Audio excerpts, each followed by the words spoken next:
It's time to explore the world according to Glenn. I'm Kevin Jacobsen. Glenn Close is my favorite actress, and this show is all about exploring the career of one of the finest actors of her generation. Each episode, I'll be joined by a guest as we dive into one of Glenn's movies, TV shows, or stage productions, going chronologically through her career, discussing her performance, and assessing the project itself. And today, we are talking Glenn's fun performance as a no-nonsense managing editor in Ron Howard's The Paper.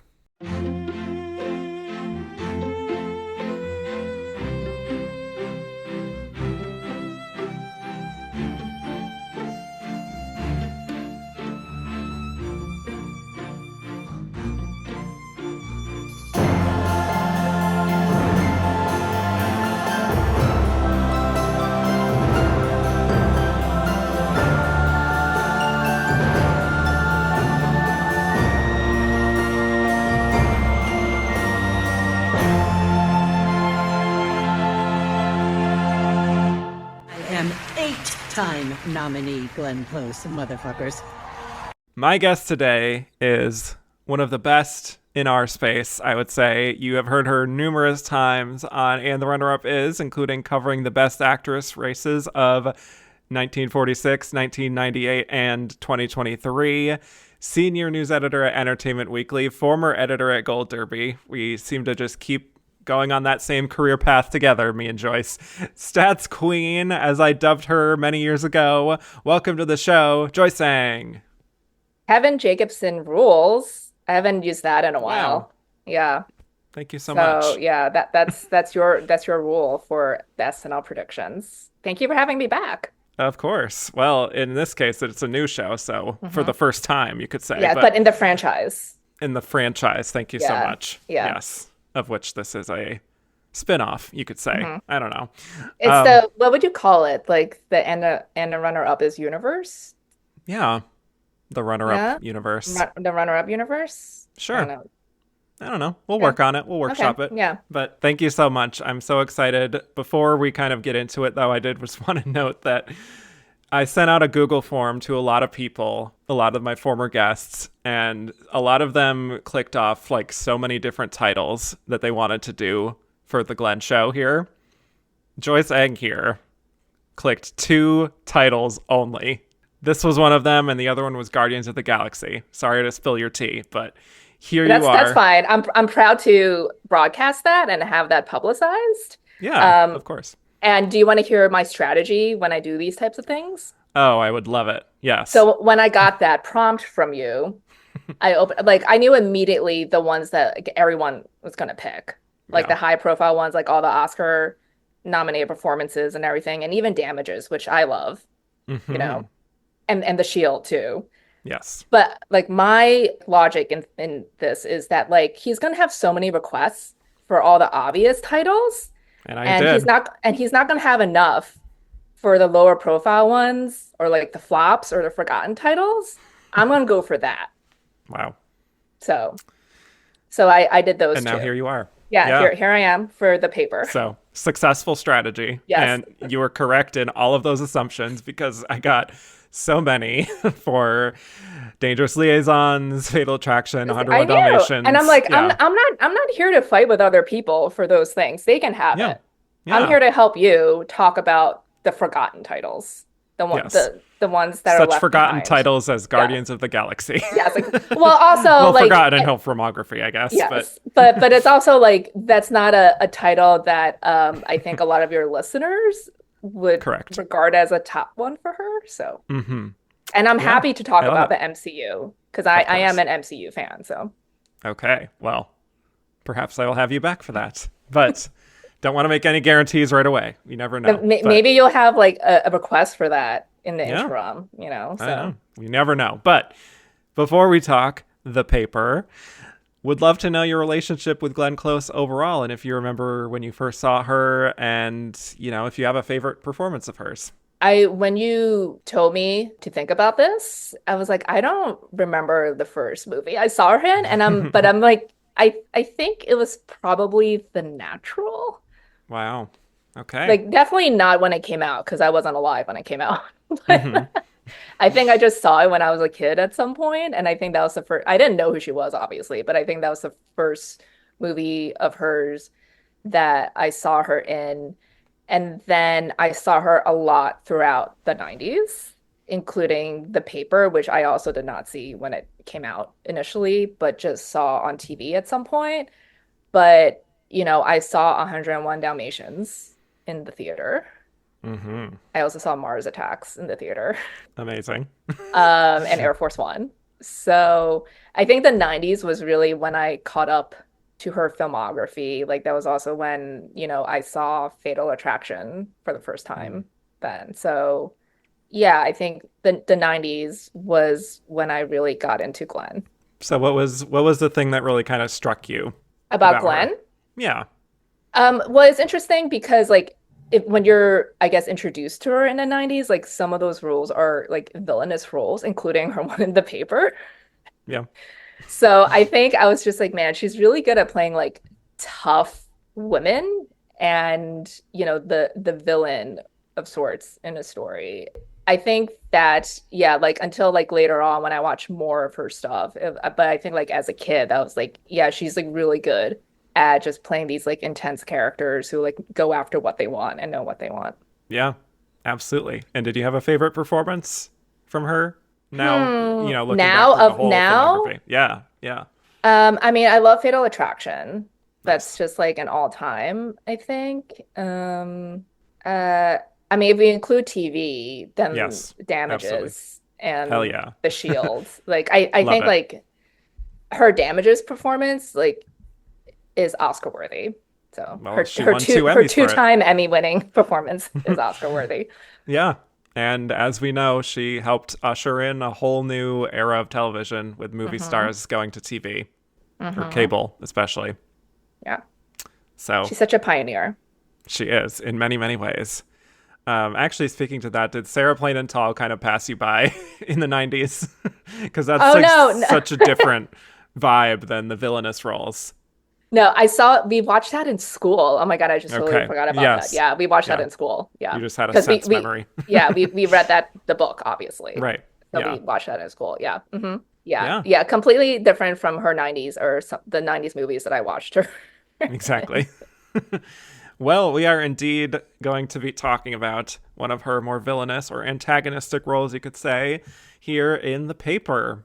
So, to get into the origins of The Paper, this was written by Stephen Koepp, an editor at Time magazine at the time, and his brother David Koepp, who was a famous screenwriter who had such films as Death Becomes Her and Jurassic Park.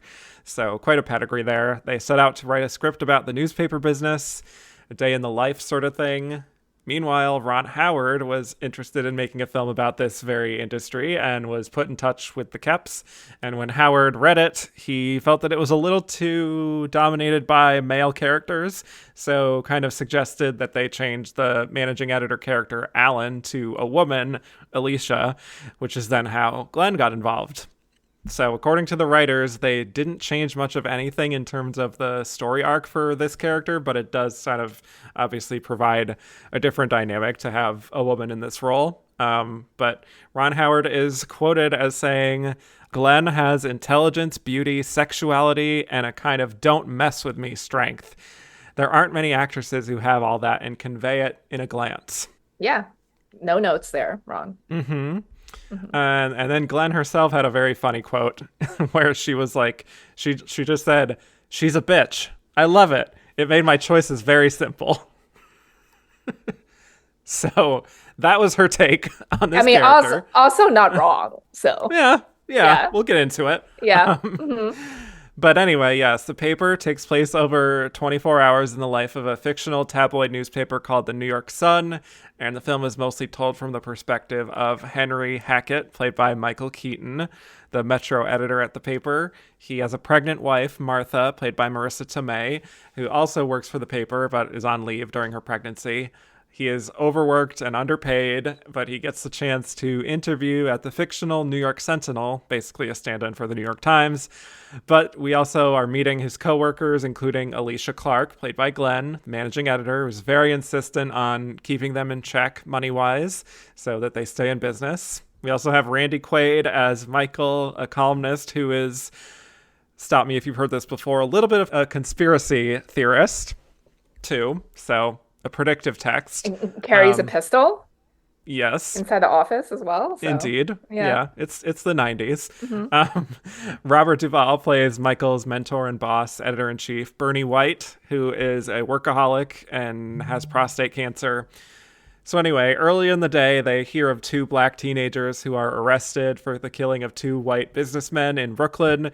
Henry then follows a lead that suggests that the teens are actually innocent, but it soon becomes a race against the clock to prove his theory correct. And some complicating matters are happening for him where he's frequently butting heads with Alicia, and also he's having a little bit of personal problems with his wife when he chooses to spend time breaking the story rather than spending time with her. So yeah, that's the paper. Joyce, I mean, you've spent a lot of time in the news industry, the publishing industry, as it were. Mm-hmm. So I don't know, I'm curious if that's how you connect with this movie and what your thoughts are, your relationship with this, and most importantly, what you think of Glenn's performance. So when I first watched this in the 90s, like I enjoyed it. And I was like, I mean, it's just like classic kind of mid-budget adult movies. And then it's also like a throwback to like the screwball comedies of like the 40s and 50s, when it was like these like the tabloid chase. Like you could totally see like Rosalind Russell in this movie. Exactly. And it has that energy. So like I enjoyed it back then, and it kind of makes you want to work in that environment. It just feels so addictive, and it's kind of like a fantasy. I think like that's what I thought back then. Like it was like this fantasy of like, man, this is what it's like to like work at a newspaper. Like it's so cool. Like, did you feel inspired to do it yourself after seeing this? I wouldn't say like that was particularly what inspired me to like go into journalism, but it was just like, it just, I think a lot of like movies like that and like whatever feel like it's covering, like it makes you feel that way. It just like seems so cool. It's like you just have these like shouting matches in your office and everyone's just like working on something. And then like, you get into your boss and then it's like a happy ending at the end of it. Like it just seems so cool. And I didn't watch it for like literally decades. So then when I watched it, and then like, I also kind of forgot about the movie because like it's like forgotten culture, right? Like no one lists this movie when you're talking about like any of these actors' resumes, Although when like Michael Keaton was like cast in Spotlight, I was like, he's already like played a reporter. And then when he and Marissa Tomei were in Spider-Man Homecoming, I was like, oh, yes, they're in the paper.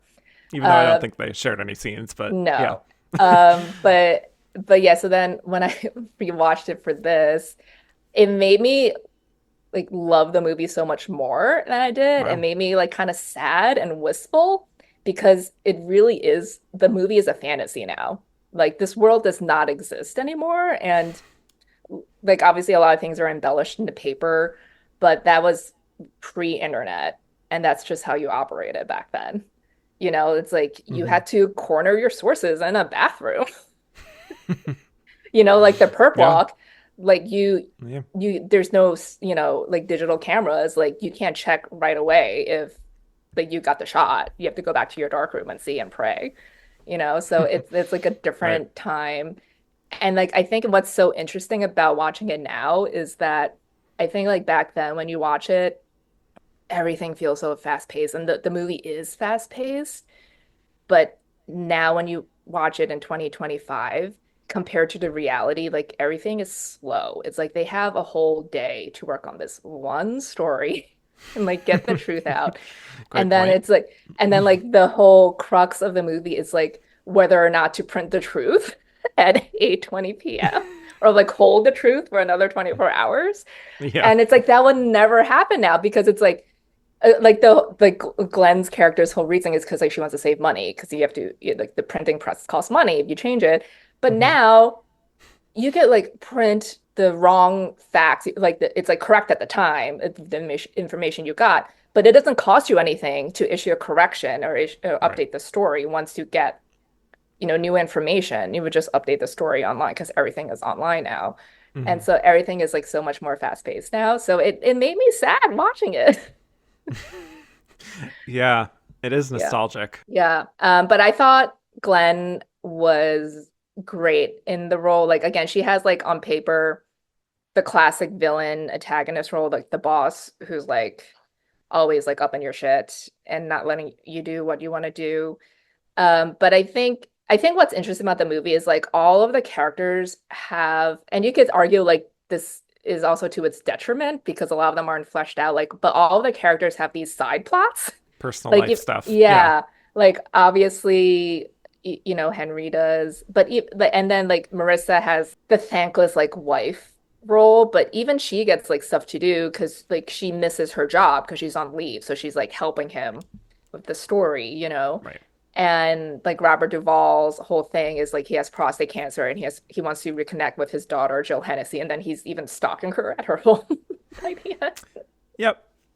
And then like Randy Quaid's whole thing is like he's in the beef with Jason Alexander's like parking commissioner dude, which leads to this whole other thing at the end. Hmm. And then Glenn, she's having this affair, and then she wants, hilariously, she wants more money, even though we know there's no money in journalism. Even But in that's her, 1994. yeah. But that was like her whole thing too. And so I thought like that was, I think it's a good choice by the script to do that for all the characters so they're not just kind of like two-dimensional characters. But obviously I don't think all of them were serviced enough. So it also made me consider like, I think like nowadays like maybe this would have been like a limited series, or even just like a TV series. Definitely thought that watching this week. It certainly Yeah. wouldn't even be made as a movie. We No, know no. that. Yeah. So, for me, this is a film that I wish I could love a little more than I actually do. I like the idea of it, I think, more than the execution at times. I mean, it is right up my alley. I love an ensemble piece. I love those movies that, like, you mentioned like a His Girl Friday or something more recent at that time, like Broadcast News. Like you, I have some experience, not quite exactly like this, working in journalism. Much like Alicia Clark here, I was a managing editor of my college newspaper, at least.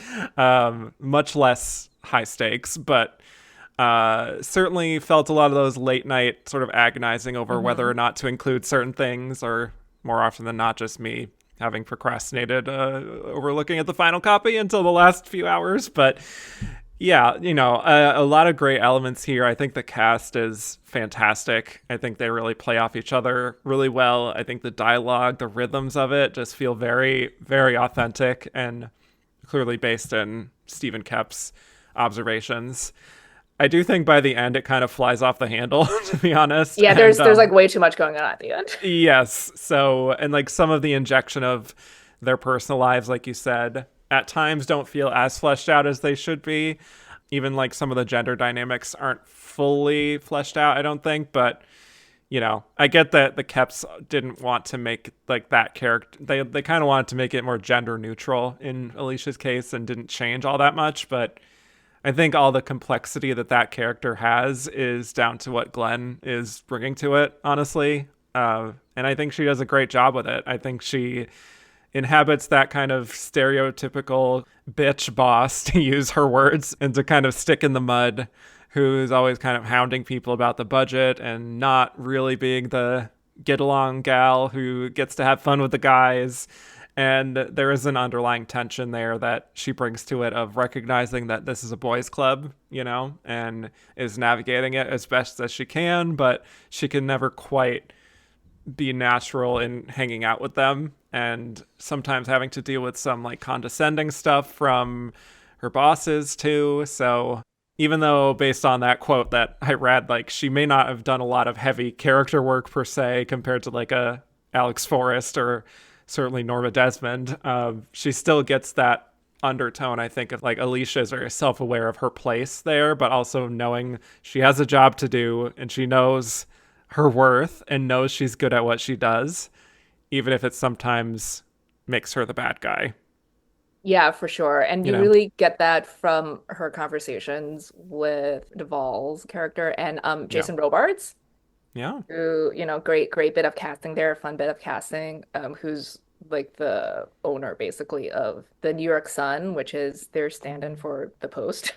Yep, exactly. But yeah, I don't know how many people like realize this about like journalism and then like the job structure essentially, but like the more you like move up, like as she has, because she started as a reporter and a journalist, and they talk about that in the Yep. movie. So she was like one of the boys, so to speak, but now she's managing editor, so she's overseeing the day-to-day and the budget. She's the bean counter, and but the more you move up, the less actual reporting and writing and editing you do.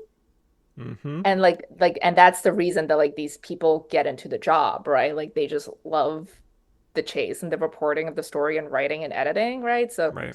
but like when you're in the position of a managing editor like that, like you do less of that. So that's something that like the character had to make as a choice and consider when she took the job, when she took the promotion, because it's also obviously because she probably wanted it because it's like, oh, this is a great opportunity for me. So it'll be more money for me, not that much, but more money. And like she's, one of the few women in the office, in the newsroom. So it's like a great career move in the sense that like on paper it looks good, but like in terms of, is this actually what she wants to be doing? Like maybe not. Maybe she misses reporting and being out like chasing leads like everyone else. And, Yeah. this also probably affected her relationship with the other reporters in the newsroom. And that's why she's like, it's definitely why she's not invited to the bar afterwards. It's like no one wants their boss at the bar like that. So Yeah. I think like you really got that from those brief scenes when she is, trying to ask for more money and like renegotiate her contract and everything. Yeah, but I think at the same time, though, even like just the way she conducts herself in business, she does have that assertive, like no nonsense Hmm. sensibility. Glenn herself has that in these kinds of roles very naturally, very take Yeah. charge, obviously well cast. But yeah, I just like that you can sense that a little bit of that insecurity she has from her in these situations, but also she's not trying too hard to play to the audience necessarily of like trying to be liked by the Hmm. audience. Maybe she's trying to be liked a little more by her colleagues, but she's just kind of in the character. She's not trying to soften her really in any way. Hmm. And so anyway, I think the effect of that is that you feel her confidence and you feel that she's very good at her job. Yeah, because she still wants to do Yeah, her yeah. job, which is like Yeah. get the issue out by the end of the day. Like Yeah. that's like her turmoil, basically. It's like Exactly. she probably knows like deep down she should be printing the truth. Like she Of knows like course. Michael Keaton's right, but Yeah. her job is also on the line. She has to Yeah. keep things under budget. So like that's her conflict in the film. Yeah. It's hard to balance that, and it's Mhm. something that I think is only more relevant since this movie came out. Is even maybe exponentially so, is that kind of conflict between what you want to be doing and what you have to do, Mhm. and just the way that those things just very rarely overlap in a way that is satisfying Yeah. for you. So anyway, another random aside I wanted to make here is that some of the outfits she wears in this, I do Oh want to my talk God. about because especially the tan pantsuit feels so much like Lydia Tarr. Was she the first Lydia Tarr? In many ways, yes. I mean, Especially well, the the first I was like, those shoulder pads were outrageous. yes.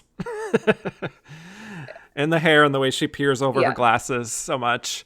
I don't know. It gave me that Lydia vibe, and I really wish she could have played Tar Yeah. because she really would. I mean, she would have tore into that role. We know Hmm. that, right? I So, mean, like just Alicia saying. Clark, Alicia Clark walked so Lydia Tarr could run. I think so. Yeah. Yeah, I actually thought like Glenn looked gorgeous in this film. I yeah. was like, when She I looks watched it great. again, I was like, Mm-hmm. man, like she was beautiful. I was like, is the Oh hair? yeah. Oh And yeah. then like the gown she wore to that Oh event. my God. Yeah. Yes. Gorgeous. I was like, she looked great. Even in the Oh yeah. fight. Yes. Absolutely. We will. We will get to and get that, to the believe fight. me. But that needs its own segment. But yeah, just digging further into that, I think even when you're seeing those like morning meetings, that whole sequence, like you're seeing how it really is the boys club. Like she plays along occasionally, Hmm. like when I think she jokes about like her evening routine or something and being like, I have a cigarette and I go to sleep, something like that. But yeah, she's also like visibly kind of annoyed. Like Yeah, she's she's there to like do fed her up. job. Yeah. Hmm. There's frustration there and how much her job involves being the bad guy, quote Yeah. unquote, and worrying about those things that she doesn't really want to be worrying about and pushing back. And she's not popular for it, but she is effective. And as she argues, I think very well, this is an important part of all of this is making sure that we still have the infrastructure and the funding to still be doing this. Like that is a key part of this whole thing, even if it's not sexy and fun and hanging out, you know? Yeah. Yeah, I think, a very reductive way to read like her pushing for the false headline over the truth is Mm-hmm. that like she just wants to get back at Henry because she hates him.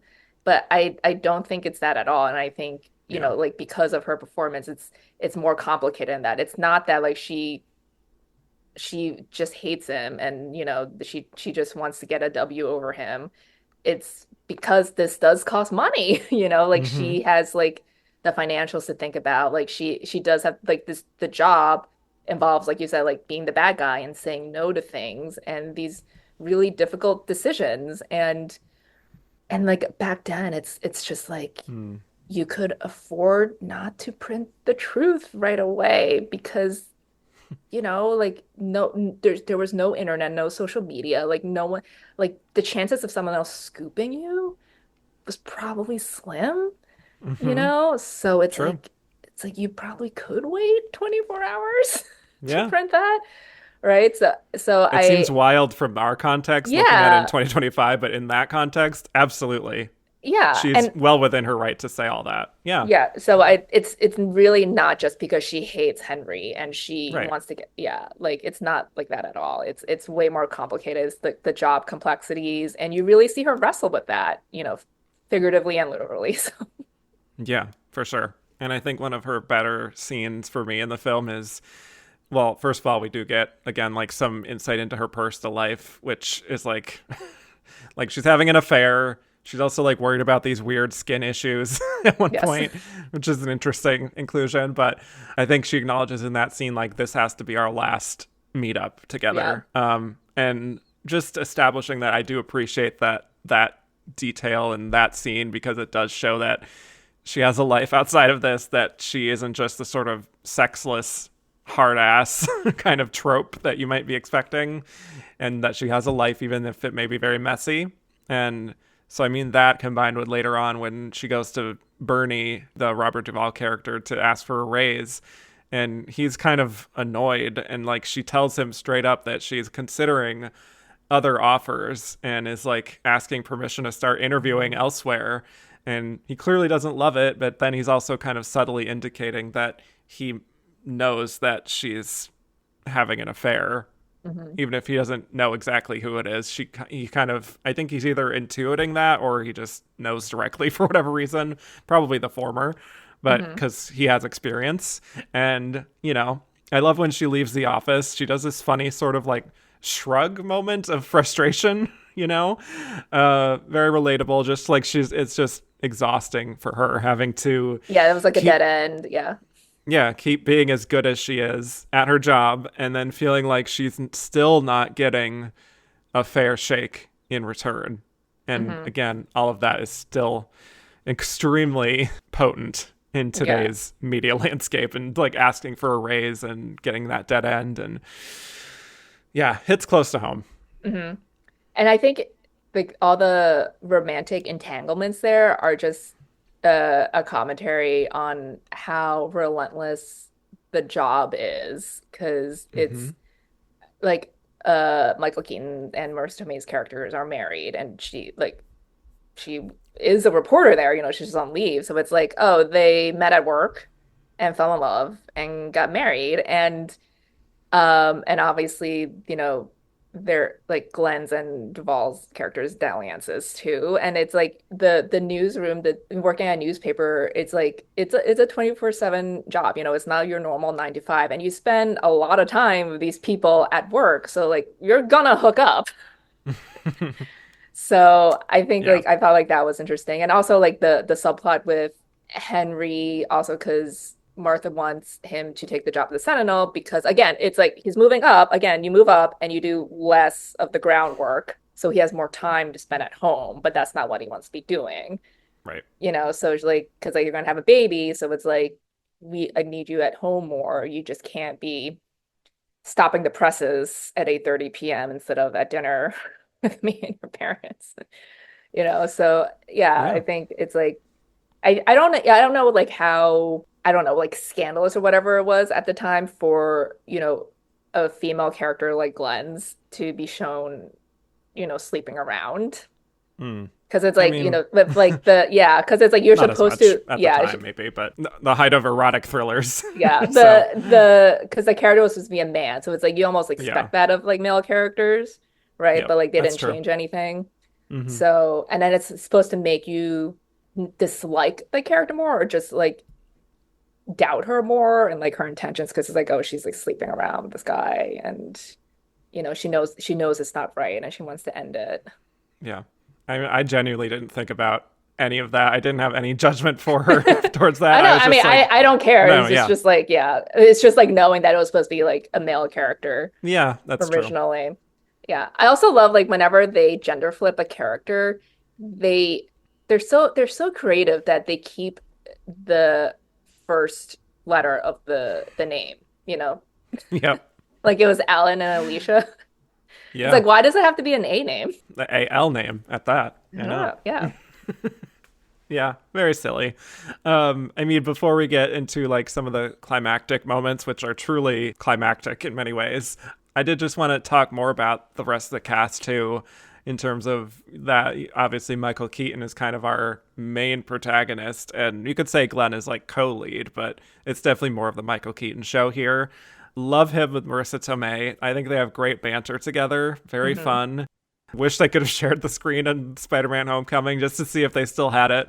But yeah, just their chemistry, I think it really like you kind of are rooting for them right away, at least for me. But and there's the tension there of like her pushing him, like you said, to get to that better position, even if it's not quite satisfying him on that kind of self-actualized level so much as just they need to settle down and raise a family. But anyway, I really really like them together, and this is one of Marissa Tomei's first few post-Oscar roles too. Hmm. And it is a good elevation, I think, of a classic, you know, what if there was a wife type of role. Yeah.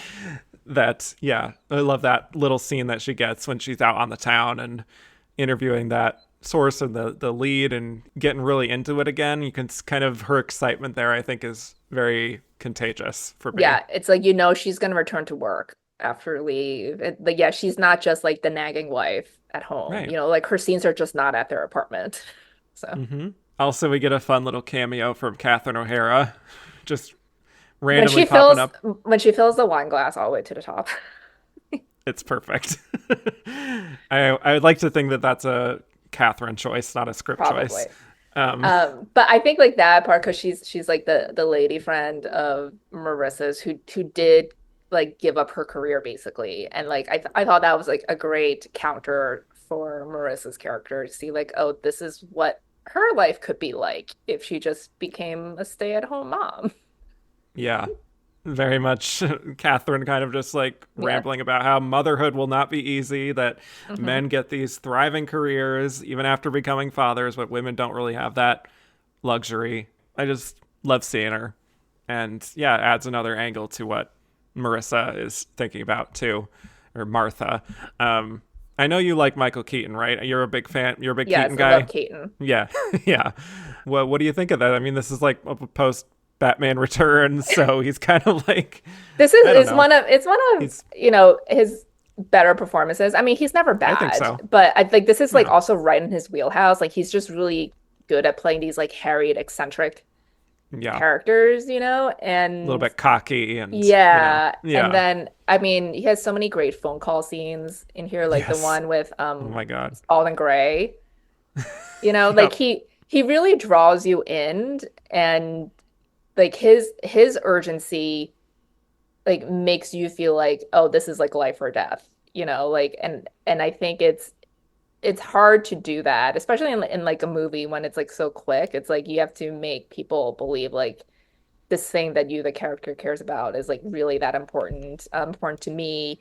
And I mean, obviously you should get the truth out that like these two black kids did not murder these guys. I mean, love the racial politics in this movie.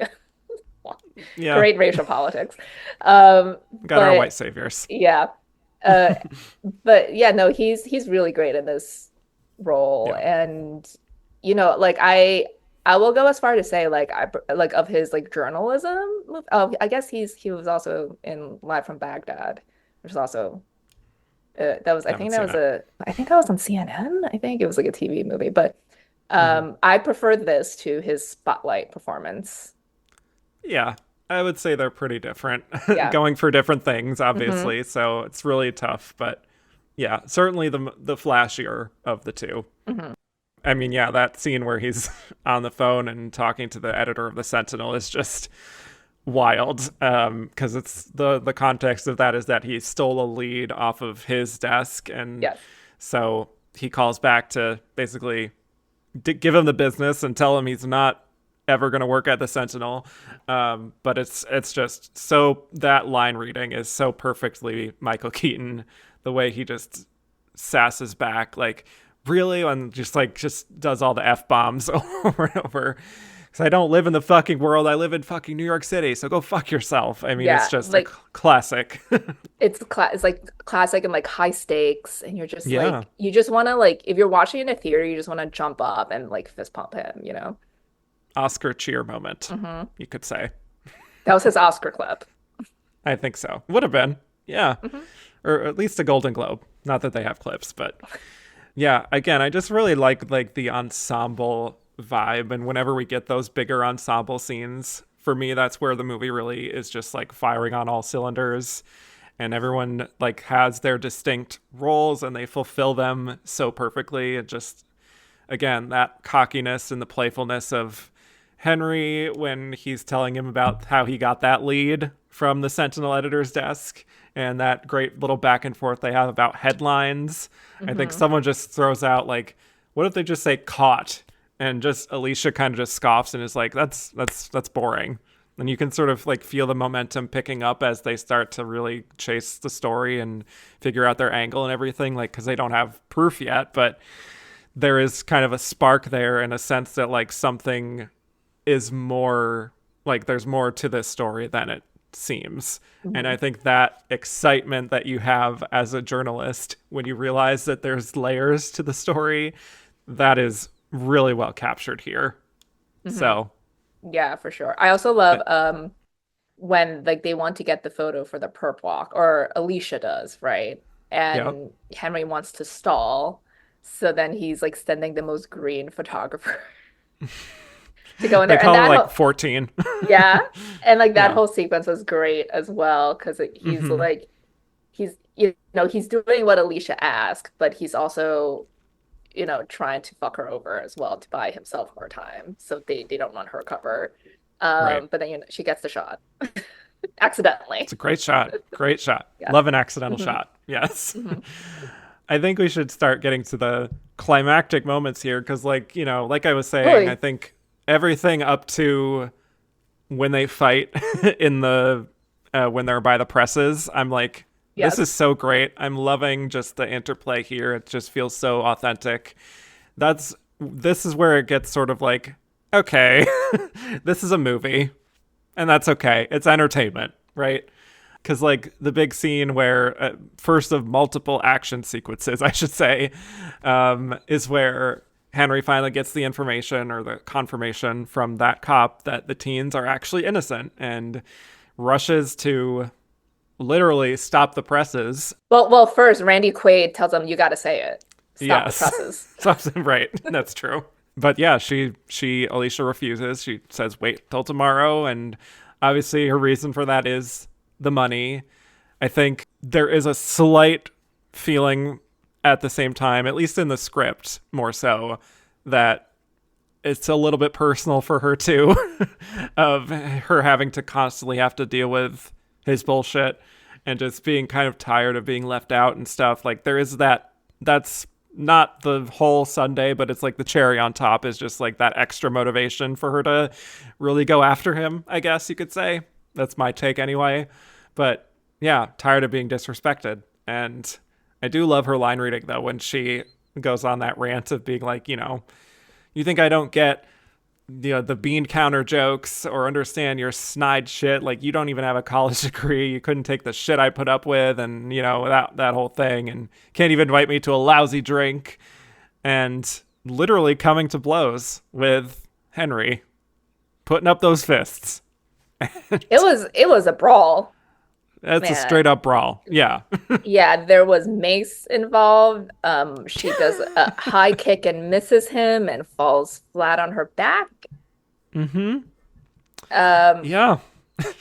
Yeah, I mean, like, the scene is, I feel like it would play better comedically if there was more of that kind of screwball energy in the beginning or like throughout the film until that point, because I think I know what they were going for of the scene, and it's hilarious to watch, but I think it's like they kind of bottled up all the screwball stuff for the end, and I think you needed to like dole some out in the beginning so you were prepared for that scene.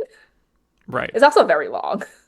Yeah, because the tone of the comedy up to that point I think is just very like witty and just like well observed, kind of like dialogue repartee, I guess, but it doesn't have that tone, like you said, of that screwball kind of farcical element, whereas this is what it kind of devolves into. It's wild, but like they both completely are committed to it, which I love. It's just like they both go at it. Again, this is where I kind of feel like this starts to feel slightly more guided by studio notes to make it more heightened than it's been up to this point, but make the fight scene longer. Yes, that's what people came to see. Michael Keaton and Glenn Close come to blows. But even after that, everything just continues to just escalate because Martha is now rushed to the hospital because she's having like these complications with her pregnancy. And then Alicia has gone to the bar after all of this and is accidentally shot in the leg by this, by Jason Alexander. This disgruntled sort of the parking commissioner. Right. Yes. For ruining his life and whatnot, and aiming for Randy Quaid's character, but nicked her in the leg. Kind of an odd moment, but I think Glenn's delivery there is really fun when like the bullet hits the wall and she's like, why did a bullet just come out of the wall? And just totally delirious. And she still wants to make the phone call to stop the presses. Yes. Yeah. Right. And when they call like a woman's been shot, she needs an ambulance, she's just like, can I have one too? It's just like this very dry, dark little. A great reading there. Yeah. Yes. No, like the last like 20 minutes or so were just like unhinged, and it was also like, I mean, after the fight when Alicia and McDougal go to the bar, and then like he's the one who makes her have the epiphany and reconsider running the paper, because he was like, this will be the first time that like we've knowingly run a false story, and and that's why she's on the phone trying to stop the presses. But if you could see like it was going to lead to that moment, but it also feels like it comes too late. And then also with like how everything transpires afterwards with it, because it's like they want to give her that redemption, because obviously like Henry is right. And then it also redeems her character, because he's like, oh, she's not as corrupt as you may have thought she was, because she wanted to run a false story. But yeah, like everything is so ridiculous after that. Like she didn't need to get shot. No. And then they both have on the same hospital. She's been through enough. Yeah. Yeah. And then even at the hospital, she's trying to like make the phone call. She's like, I'm not gonna sign off on the operation until you give me a phone. Hmm.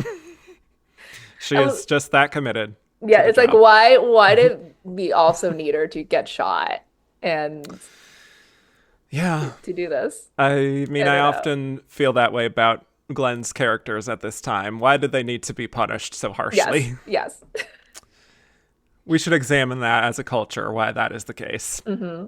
Doesn't Yeah. really play as well, maybe No. nowadays, but And then the drama with Martha's pregnancy, it's like she could just go into labor, yeah, that's you know? perfectly dramatic. Yeah, Yeah, plenty like she of was nine TV shows months. have done Yeah. that and had the stakes of it. Yeah, exactly. So I don't know. I don't understand the point of that, to be honest. So glad that you felt the same way. Yeah. Um, It was just very weird because but it's like nothing's gonna happen to either of them. Like it's not that type of right, movie where they're gonna like kill off the mom or the kid. You know? that would have been a choice. Yes, I'm but like it's like she could just go into labor and then he's like rushing to the hospital, you know. yeah, So exactly. I don't know. So yeah, like that whole final stretch, it's like within like 2 or 3 hours, maybe. In the reality of the movie, we get like the fist fight, a shooting, a birth, and then also breaking the story, which is just like, They didn't okay, do it. we've just, yes, shocker, yes. And that's actually, I do like, actually speaking to this, I do like that the opening scene is just establishing right away that they didn't do it. So it's just like, So that is we not know the, the truth. Yeah. yes, that's not the point of this Yeah. story, is like the mystery of whether or not they did it. It's Yes. just watching the process of breaking the story. So I like that as a choice. And Glenn gets that punchy line at the end where she's reading her morning paper in the hospital and the nurse is kind of like looking at the front page, which has their little breaking news headline there. And she asks to borrow it after she's done. And Glenn just has like this smug look on her face and she just totally deadpan just goes, buy your own. It's great. Great final line. And yeah, it's like she's so proud of herself, Yeah. you know. As she So should be. yeah, she made the correct choice. Mm-hmm. So and now, more people are gonna buy the issue Yep. because they have the exclusive. It was Exactly. 10-10 wins, New York, that like that also brought me back because like that's what we listen to like in Oh. the car. But it's like also that's what like news coverage was like back then. I mean, like everywhere because it's like, you didn't have the internet. So if you don't have the paper and you're just like in the car listening to radio, they're just reading what's reported in the paper. Right. So like on the radio it's like, oh, the New York Sun reported like they didn't do it. So it's like it makes you want to go out and get the issue and see. Exactly. So So everybody wins. yeah. Yep. And Martha has the baby and it's perfectly fine. And I didn't really talk about too much about like the whole stuff with her and Henry having like their dinner with her parents or Hmm. whatever, and how like he wanted to go off and not, she wanted to obviously break the story and they had their fight, which is very well acted, but a little cliche within stories like this. But by the Yeah, end, she because kind of is yeah, forgiving him and it's fine. yeah, it's like in those situations, like the assumption by the time the movie ends is like, oh, that's all just forgotten. It's like whatever. That Yeah. was yeah, not this is fine. You could stay at the Sun. You don't need to work at the Sentinel and have better hours. Yeah. So So I don't know. I don't know if it's too woke to say like the fact that like Michael Keaton and his character is like always right about everything pretty much more or less, and the women in his life have to like be redeemed a little bit or just like corrected in their assessment of things, that it's just like, I looked a little askance, but it's not yeah. too I mean, egregious, I would say. what if they had gender flipped Henry? You Sure. know, That would be fun. I that wonder. I don't that know if would have that been would be interesting. wouldn't be a Glenn role. I don't think that. But No, I think who like would the who'd be good managing in that? editor, yeah. I mean they could also keep the managing editor as a dude, but it'll be more Yeah, interesting if it's a woman too. yeah. I don't Who know. is the Michael Keaton of actresses? The Michael Keaton of like, well, who would they cast in the Exactly. 90s to Deborah Winger. ooh, oh yeah, oh my God, that energy. Mm-hmm. Could you imagine? Yep. Just Just like saying. frantic. Yeah. Yeah. Flinty a little bit. Yeah. Yeah. That'd be interesting. But Just an like idea. her husband, I guess her husband could be on leave because of like an injury or something, because he wouldn't Sure. be pregnant, obviously. Yeah. Yeah. There are So, ways to hmm tweak things here and there, but I still think it's a really good movie. It's very enjoyable. It's very nostalgic, like you're yeah. kind of saying. For me, I don't think it's like great, but it does definitely raise a lot of, No, you know, it's like a solid like B plus yes, movie. So which, we we need need more more of of those. Yeah. now than ever. There's not enough of these types of movies.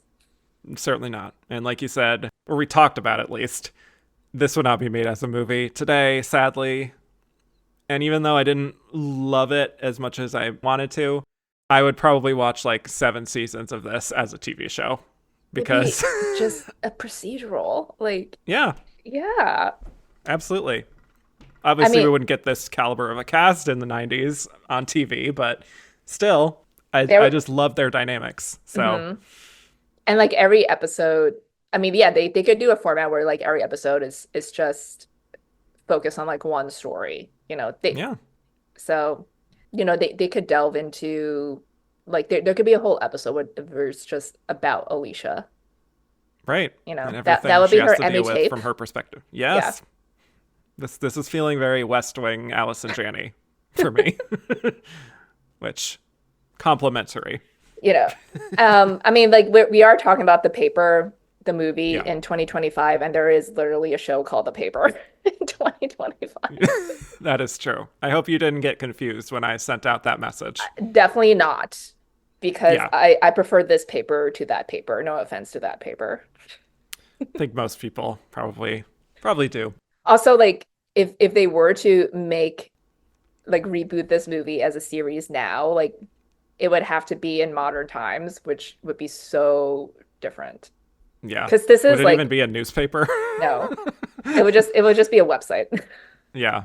Because this Yeah. really is a time capsule. Mm-hmm. So they wouldn't have to worry about the budget they would worry about traffic Mm-hmm. and ads Yeah. But and that's just not as and AI. fun No, and it's not as sexy as interesting. this, No, you know? no. So Yeah. that's the perils of trying to make films about the internet age. It's just hmm hard to really capture that The as internet ruined analog. everything. So, Many are saying. mhm. Yes, it's true. It's true. I mean, any other thoughts, even like maybe on Ron Howard's direction, or I mean, I like the sort of shot we got in the beginning of establishing the newsroom and kind of that. It's almost like a oneer, I think, that he hmm does there. I think it's solid Yeah, direction. Like, would I have nominated workman him for like. anything? Yeah, like no, but like totally solid.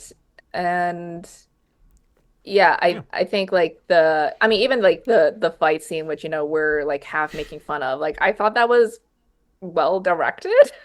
I enjoyed it a lot. Yeah, it Yeah, is like the different very well angles. choreographed. Yeah. Yeah. We Yep. didn't even talk about the music.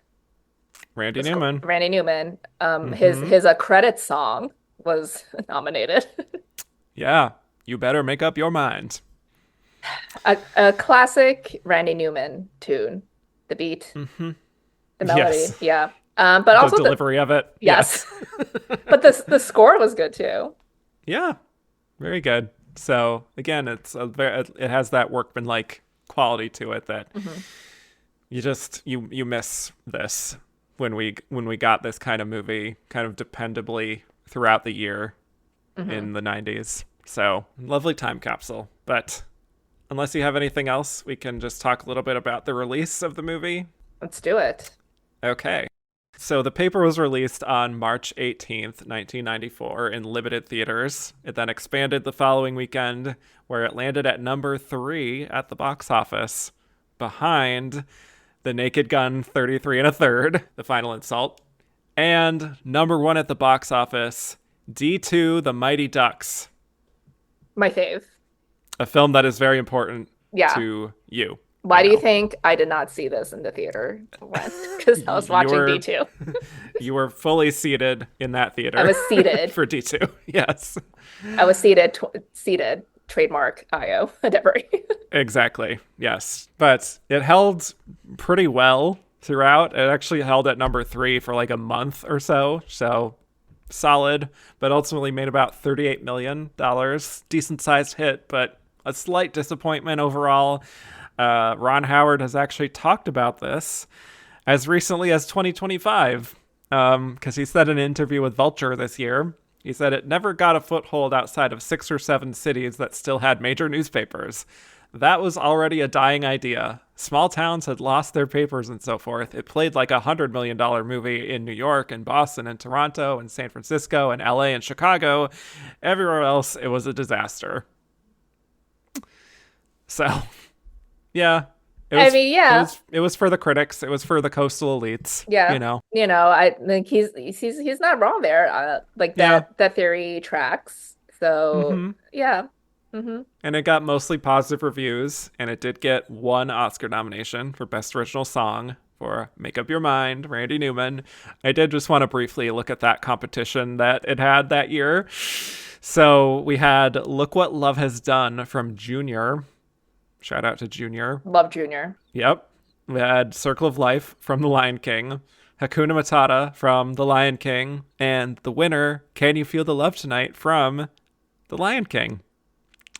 So, fun fact, really quick though, Make Up Your Mind is the only one of those songs to not have its own Wikipedia page.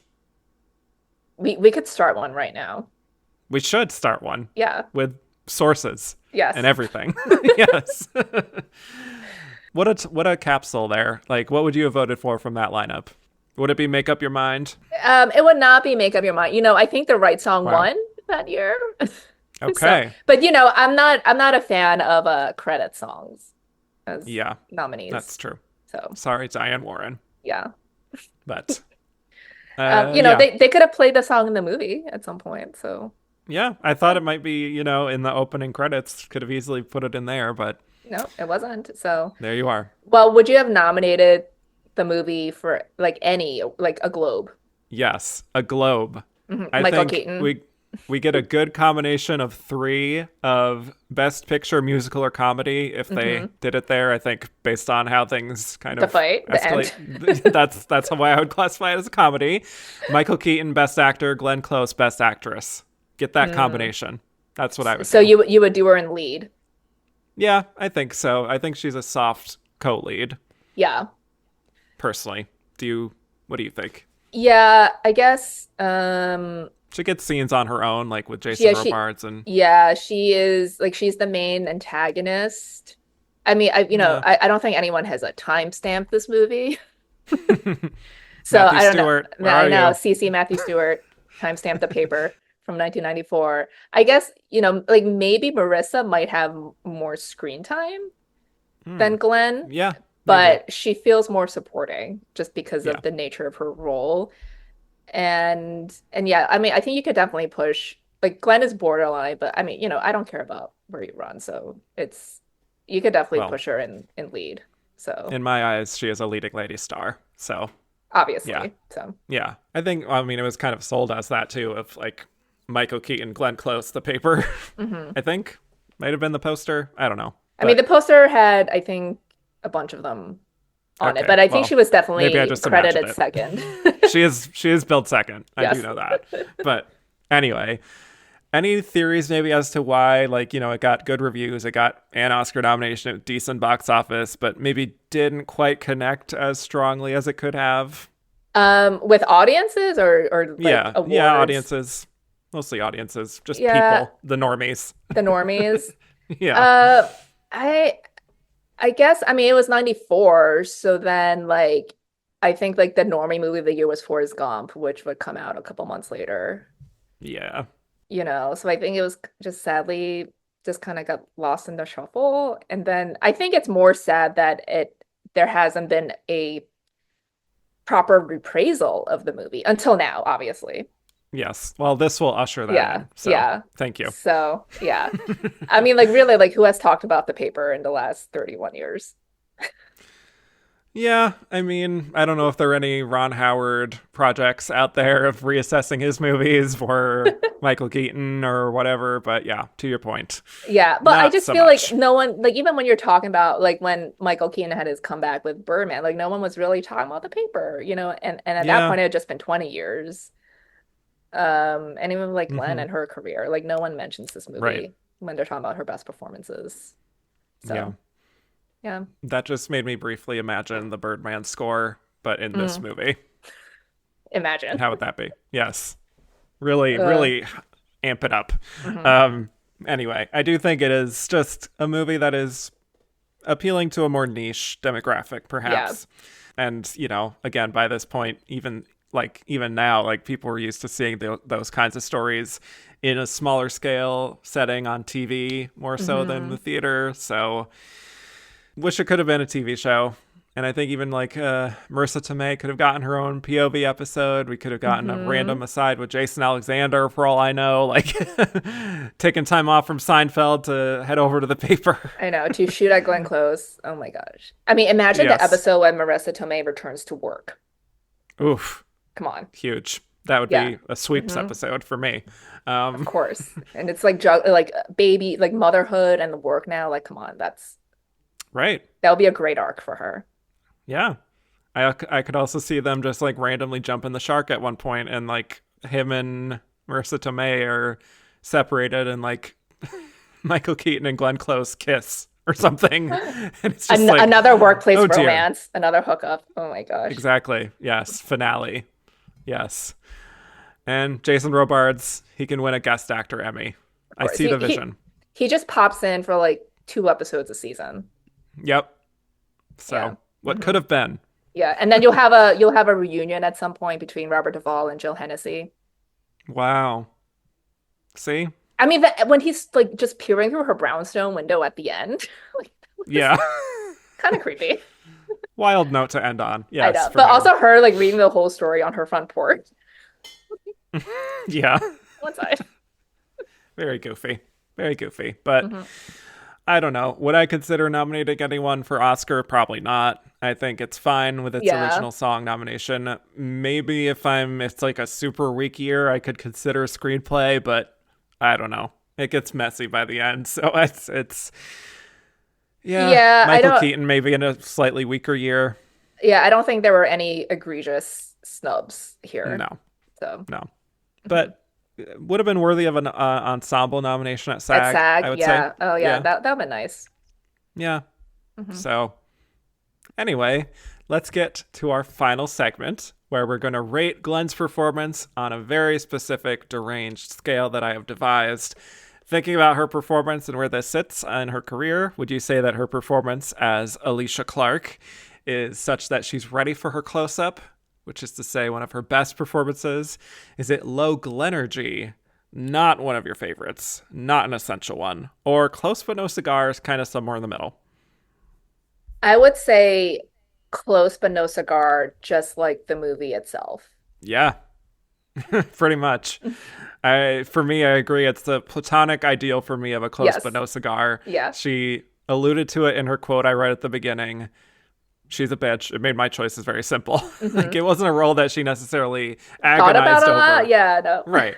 But it played to her strengths really well. She got to have fun. She got to fist fight Michael Keaton and got shot by Jason Alexander. And, fulfilled the role very well. And I think elevated it even maybe beyond the page. Yeah, so. I think she definitely elevated it beyond the page. But there's also, like we said, there just isn't a lot to the role itself. So she did the best she could with it and elevated it. Yeah. But I don't think it's an essential performance of hers. I agree. But I think I would recommend this movie to people to watch because I think it's very enjoyable and I think people would enjoy her performance in it. But like we said, we wouldn't have nominated her for an Oscar for this. No. But that's fine. It's a solid performance, and everything about this movie is solid. It's everything is B+ all around. Yeah. Rock solid.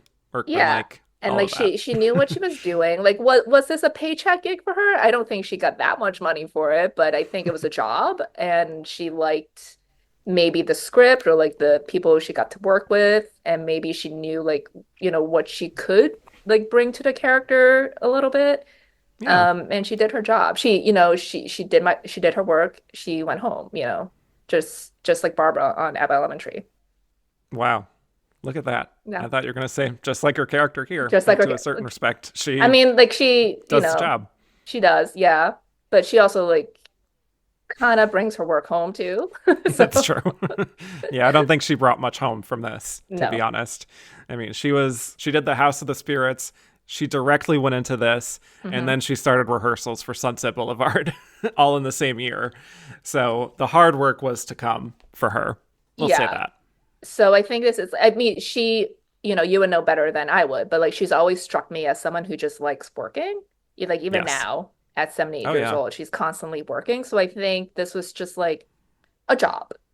Mm-hmm. And like she took it and it seemed fun and it probably was fun. She got to have a fight scene with Michael Keaton.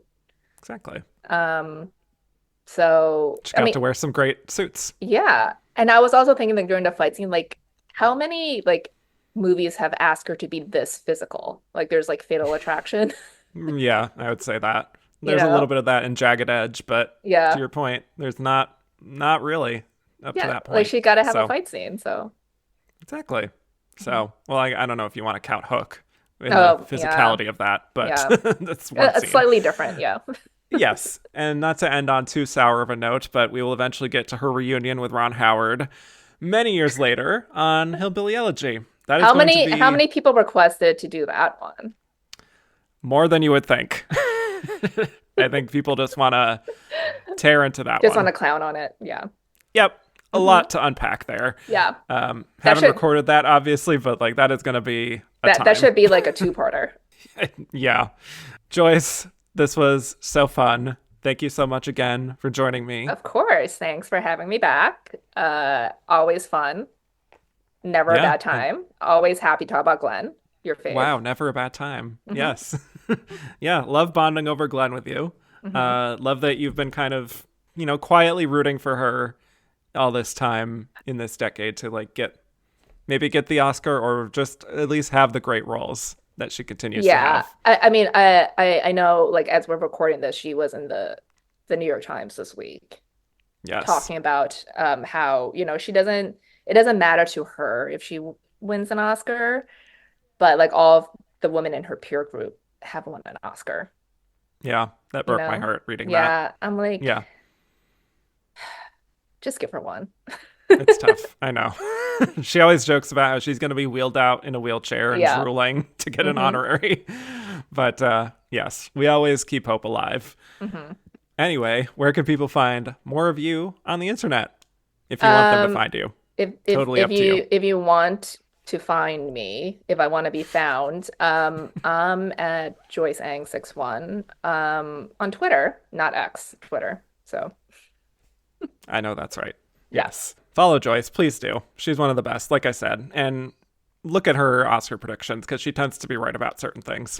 So, this year, I don't know about that, but I have a lot of like joke things and like placeholders in there right now, which we've talked about. yeah. As we're Offline, recording, but yeah. it's still early. So, plenty of time to have fun and advocate for your faves. So, yeah. All right. Thank you all so much for listening. You can find me at Kevin_Jacobsen on Twitter and Instagram. Just Kevin Jacobsen, no underscore on Blue Sky.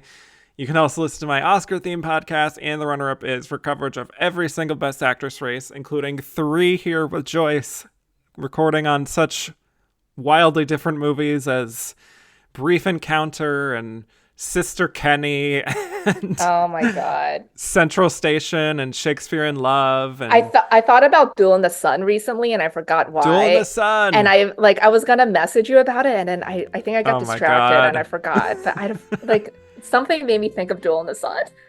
I have to figure out what it was. Always wrestling inside me. Yeah. And more recently, things like Naiad and Killers of the Flower Moon and Poor Thing. So she covers all of cinematic history, folks. That's And the Runner-Up is on all platforms. And to keep up with the world according to Glenn on social, go to The Glenn Pod. Rate, review, and follow the pod if you haven't already. And with that, I will bid you all adieu.